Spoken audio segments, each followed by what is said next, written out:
31 Lakshmi Mansions, Hall Road, Lahore, Pakistan. چچا جان، آداب و نیاز۔ ابھی چند روز ہوئے میں نے آپ کی خدمت میں ایک عریضہ ارسال کیا تھا، اب یہ دوسرا لکھ رہا ہوں۔ بات یہ ہے کہ جوں آپ کی پاکستان کو فوجی امداد دینے کی بات پختہ ہو رہی ہے، میری عقیدت اور سعادت مندی بڑھ رہی ہے۔ میرا جی چاہتا ہے کہ آپ کو ہر روز خط لکھا کروں۔ ہندوستان لاکھ ٹاپا کرے، آپ پاکستان سے فوجی امداد کا معاہدہ ضرور کریں گے، اس لیے کہ آپ کو اس دنیا کی سب سے بڑی اسلامی سلطنت کے استحکام کی بہت زیادہ فکر ہے، اور کیوں نہ ہو، اس لیے کہ یہاں کا ملا روس کے کمیونزم کا بہترین توڑ ہے۔ فوجی امداد کا سلسلہ شروع ہو گیا تو آپ سب سے پہلے ان ملاؤں کو مسلح کیجیے گا، ان کے لیے خالص امریکی ڈھیلے، خالص امریکی تسبیحیں اور خالص امریکی جائے نمازیں روانہ کیجیے گا۔ استروں اور کینچیوں کو سر فہرست رکھیے گا۔ خالص امریکی خضاب لاجواب کا نسخہ بھی اگر آپ نے ان کو مرحمت کر دیا تو سمجھیے پو بارہ ہیں۔ فوجی امداد کا مقصد جہاں تک میں سمجھتا ہوں ان ملاؤں کو مسلح کرنا ہے۔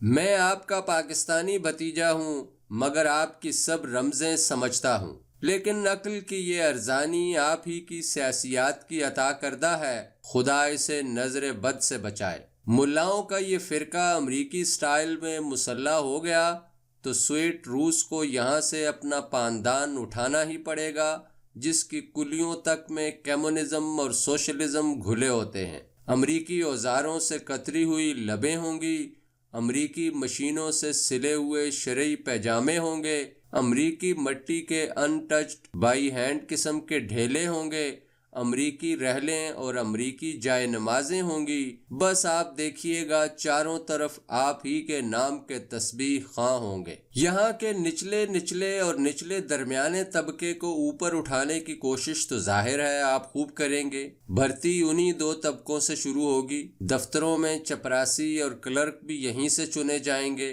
تنخواہیں امریکی اسکیل کی ہوں گی۔ جب ان کی پانچوں انگلیاں گھی میں ہوں گی اور سر کڑاہے میں، تو کمیونزم کا بھوت دم دبا کر بھاگ جائے گا۔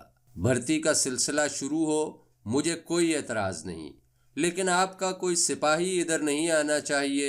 میں یہ ہرگز نہیں دیکھ سکتا کہ ہماری پاکستانی لڑکیاں اپنے جوانوں کو چھوڑ کر آپ کے سپاہیوں کے ساتھ چہکتی پھریں۔ اس میں کوئی شک نہیں کہ آپ یہاں خوبصورت اور تنومند امریکی نوجوان بھیجیں گے، لیکن میں آپ کو بتائے دیتا ہوں کہ ہمارا اوپر کا طبقہ ہر قسم کی بغیرتی قبول کر سکتا ہے کہ وہ پہلے ہی اپنے دیدے آپ کی لانڈریوں میں دھلوا چکا ہے، مگر یہاں کا نچلا اور نچلا درمیانی طبقہ ایسی کوئی چیز برداشت نہیں کرے گا۔ البتہ آپ وہاں سے امریکی لڑکیاں روانہ کر سکتے ہیں جو ہمارے جوانوں کی مرہم پٹی کریں، ان کو رقص سکھائیں، کھلم کھلا بوسے لینے کی تعلیم دیں، ان کی چھینپ دور کریں، اس میں آپ ہی کا فائدہ ہے۔ آپ اپنی ایک فلم بیدنگ بیوٹی میں اپنی سینکڑوں لڑکیوں کی ننگی اور گداز ٹانگیں دکھا سکتے ہیں۔ ہمارے ہاں ایسی ٹانگیں پیدا کیجیے تاکہ ہم بھی اپنے اکلوتے فلم سٹوڈیو شاہ نور میں ایک ایسی فلم بنائیں اور افواہ والوں کو دکھائیں تاکہ انہیں کچھ مسرت ہو۔ ہاں، ہمارے ہاں افواہ ایک عجیب و غریب شے تخلیق ہوئی ہے جو بڑے آدمیوں کی بڑی بہو بیٹیوں کے شغل کا دلچسپ نتیجہ ہے۔ یہ آل پاکستان وومن ایسوسی ایشن کا مخفف نام ہے۔ اس میں اور زیادہ تخفیف کی گنجائش نہیں، لیکن کوشش ضرور ہو رہی ہے جو آپ کو ان مائل بتخفیف بلاؤزوں میں نظر آ سکتی ہے، جن میں سے ان کے پہننے والیوں کے پیٹ باہر جھانکتے نظر آتے ہیں۔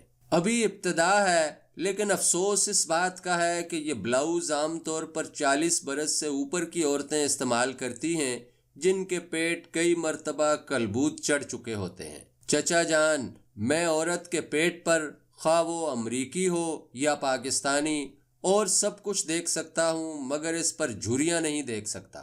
افواہ والیاں تخفیف لباس کے متعلق ہر وقت سوچنے کے لیے تیار ہیں، بشرطے کہ انہیں کوئی آزمودہ نسخے بتائے۔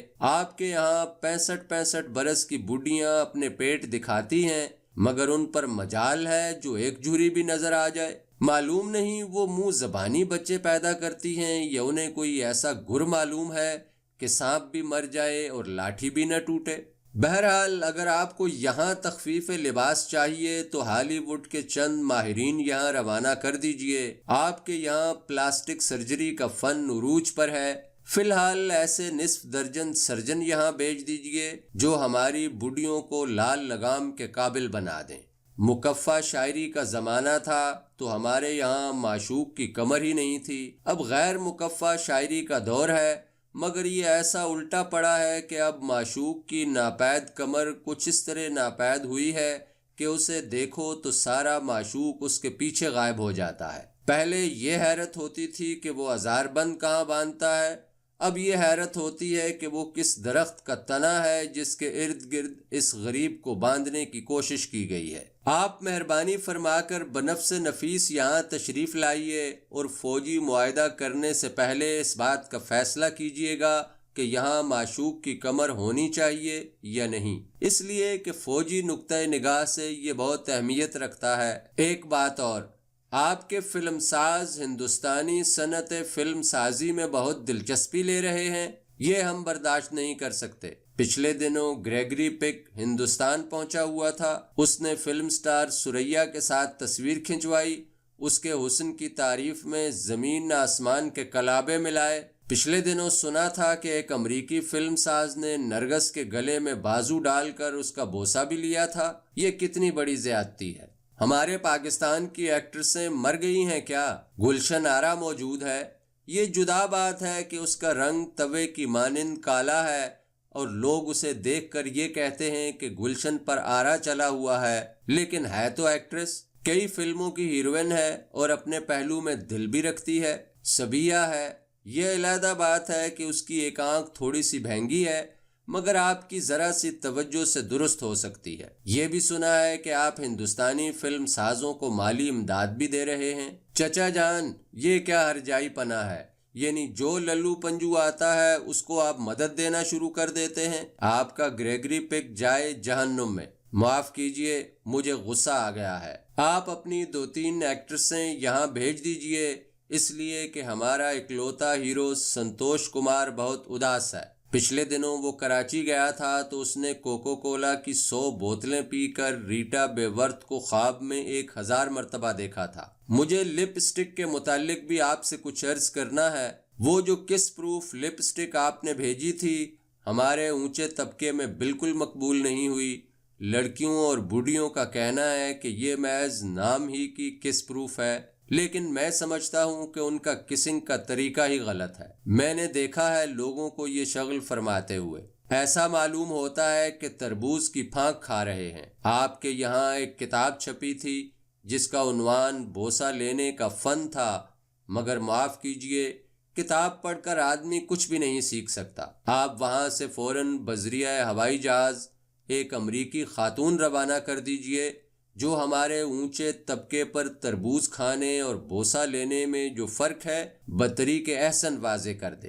نچلے اور نچلے درمیانے طبقے کو یہ فرق بتانے کی کوئی ضرورت نہیں، اس لیے کہ وہ ان تکلفات سے ہمیشہ بے نیاز رہا ہے اور ہمیشہ بے نیاز رہے گا۔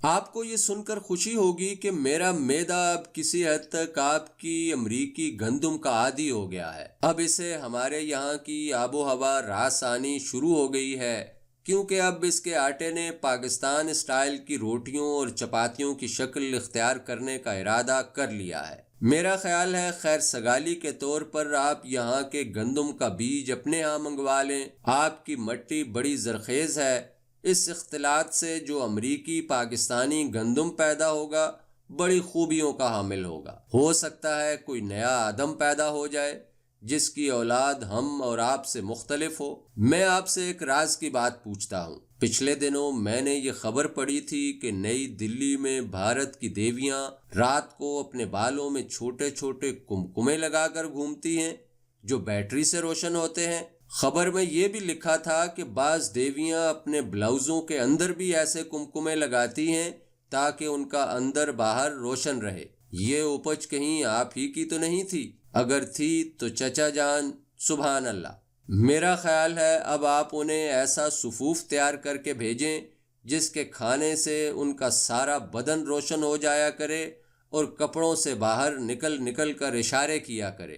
پنڈت جواہر لال نہرو پرانے خیالات کے آدمی ہیں اور اس باپو کے شاگرد ہیں جس نے نوجوانوں کو یہ حکم دیا تھا کہ وہ اپنی آنکھوں پر ایسا شیڈ یا ہوڈ استعمال کیا کریں جو انہیں نظر بازی سے روکا کرے۔ پچھلے دنوں انہوں نے اپنی دیویوں کو یہ تلقین کی تھی کہ وہ اپنے سطر کا خیال رکھا کریں اور میک اپ سے پرہیز کیا کریں، مگر ان کو کون سنے گا؟ البتہ ہالی ووڈ کی آواز سننے کے لیے یہ دیویاں ہر وقت تیار ہیں۔ آپ یہ صفوف وہاں ضرور روانہ کریں۔ پنڈت جی کا رد عمل کافی پرلطف ہوگا۔ میں اس لفافے میں آپ کو ایک تصویر بھیج رہا ہوں۔